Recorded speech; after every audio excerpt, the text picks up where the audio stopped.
I'd like to talk about new ski prep.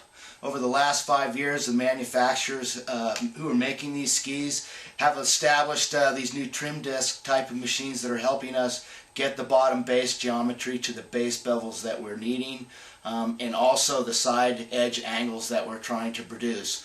However, where these skis go on and off the machines in the non-contact points of the areas where the tip leaves the snow and the tail leaves the snow, it's fairly abrupt and it leaves a case hardened area, meaning that the steel gets harder than what a file can cut through. So we have to go back and isolate that situation and those troubled shots and help tie in those base bevels consistently. Evaluating these base bevels and side edge angles that the manufacturers put into these skis is always done by a Prisma straight edge or true bar. These will help give you a nice reference starting point in beginning your handwork. Checking the consistency of the factory's base bevels that they're establishing with the trim disc machines, you want to use your Prisma straight edge and go all the way to the non-contact point and just check the consistency. You're looking for light over that edge to establish your reference point as opposed to the consistency of the bevel these machineries and the factories are cutting.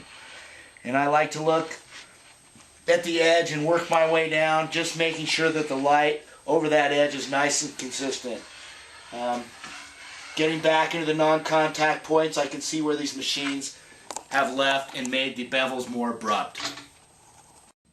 Evaluating the side edge angles that the manufacturers have established in the factory and their consistency, I like to take my side edge angle that I'm using to cut in my side edge angle that I'm looking for, and I'm checking the consistency out as far as what type of reference I'll have and how much work that I'll have to go back and do. So again, I'm looking for light that's over that edge and where it's not over edge, and the consistency throughout the ski from tip to tail. There will be more so in the tips and tails where this machinery goes on and off the ski.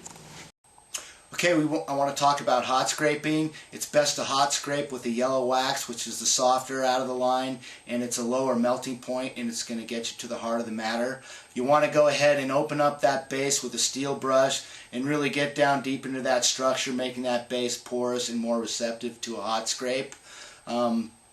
When we're hot scraping, we want to use a reference as the ski is heated up and molten in liquid form, particularly in the tips and tails.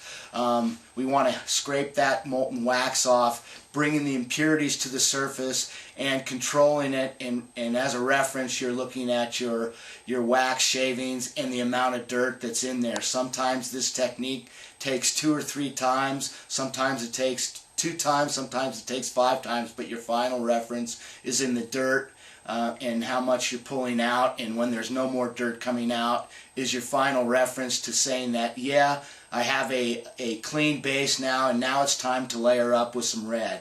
And as the ski is warm and those bases are contracted, it's good to go ahead and take that steel brush again, open it up, and start to get that base conditioned with a red type of wax that is your best conditioning wax to get us to the next level.